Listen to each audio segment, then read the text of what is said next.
Hello and welcome to my channel. In this video segment, I'm going to show you how to replace a mechanical fuel pump in your vehicle.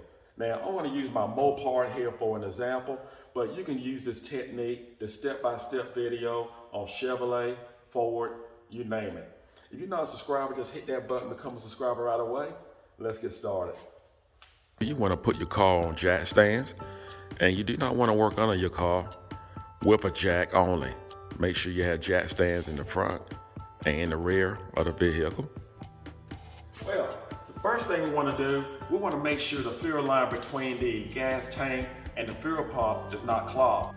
All right, so the first thing I'm going to do, you need to go underneath the vehicle, and this is the fuel tank here, and this is the line here, and this is the line that's actually going to the front of the engine to the fuel pump. And what I'm going to do is just disconnect this hose that's coming from the gas tank, and I'm going to take an air hose and actually blow through it.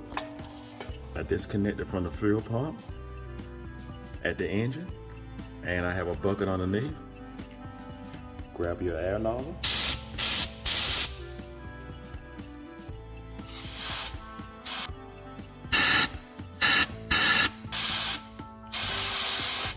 Now, if I had any kind of debris, I have none now, and we know the line is clear. So I'm just going to reconnect back to the gas tank. See, I have two fuel pumps here. I have the Holley and I have the Edelblock. They both are great products. This video is not about any type of debate whether which one is better, pros and cons. They are both great products, and either one is fine with me. I'm going to use thread tape to put on my fittings. And you want to always, proper way to put on thread tape is to turn your fitting clockwise.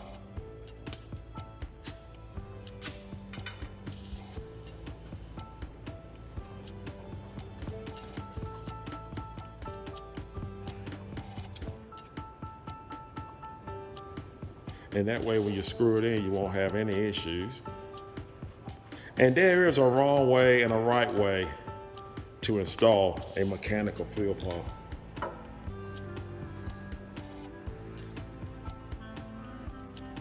And the main key is that you want to make sure that your fork is up against the camshaft or your pin, whichever type of vehicle that you use. If it's a Mopar or a Chevrolet, it has to be up against the pin.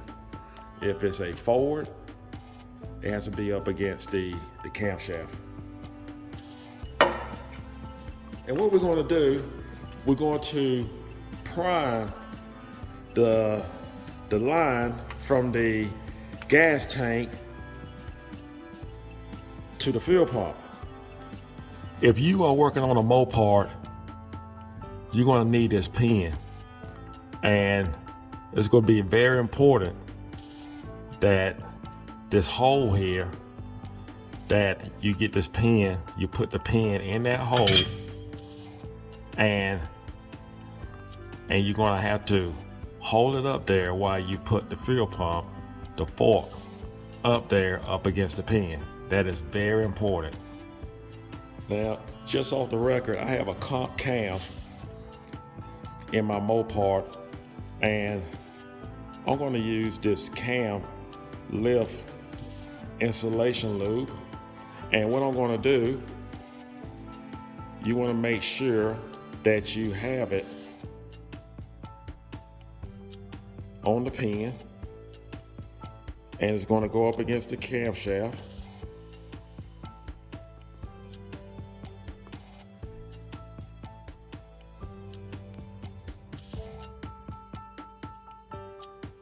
I'm just going to put it around there. And this is a very special pin. It's not your regular standard pin, because if you use a comp cam, make sure that you reach out the comp cam and get the proper pin. And this is, if you have a Mopar, This is the pin number that you need. Do not use a standard pin. There we go. Just gonna push it right up in there. Wouldn't hurt to take a screwdriver and make sure it's all the way in. There we go. And that lube actually helps make it stay up in there. Now I feel pretty certain the pin will stay in place, so now I'm gonna put my plug in. And this is only if you have a Mopar. Get an Allen wrench, tighten that up. You need a 5/16 Allen wrench. I like to, after I put my plug in, I like to stick my finger down there to make sure the pin is still in place, because it can slide out, slide back down here. And if that's the case, the pump still may go in there, but it won't be up against the pin, and the vehicle will not start if that's the case. We get our bolts. Tighten up our bolt. Keep in mind you have 2 bolts to tighten up.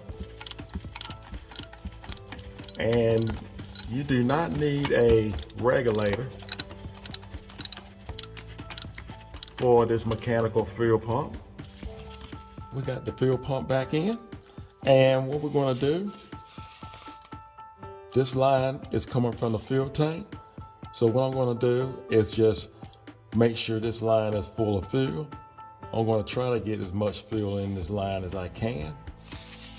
That way the fuel pump won't work so hard. And keep in mind, these fuel pumps, they last forever. They can last 100,000 miles. On a classic vehicle, that's forever. Well, we'll go over here to our fuel tank. And what I did was I made a little cap.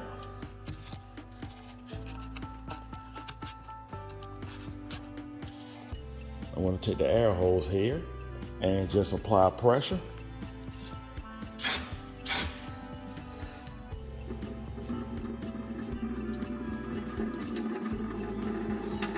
So now what we're going to do, just go ahead and reconnect our line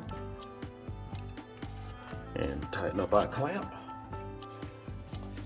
And we can tighten up both lines. We have it primed. Tighten up our clamp. Well, at this point, we are ready to start the vehicle. So let's give it a shot.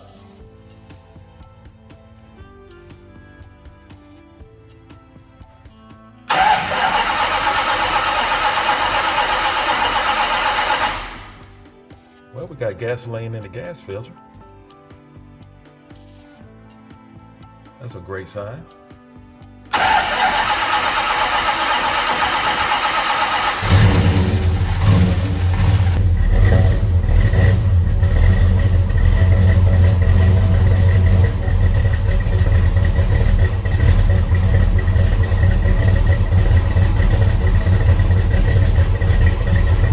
Well, that's what we want. I haven't cranked my car up in about 2-3 months. And now you just want to check for leaks. Just make sure you have no leaks. Well, that's all it takes to change your mechanical fuel pump in your vehicle. I use my baby here for example. And number one, you want to make sure you have gasoline, enough gasoline in your tank. And again, do not forget to make sure that you prime that gas line from your fuel tank to your fuel pump. That is very important because you do not want your fuel pump to actually overwork, and you will shorten the life of it, regardless what brand it is, whether it's Holley or Edelblock. And again, it doesn't matter which product you use, both of those products are great products, and I respect both of them, and I use them on my cars. I want to thank you for watching, and I hope this video was helpful. Do not forget to subscribe, and if you like it, give it a thumbs up. Take care, and God bless.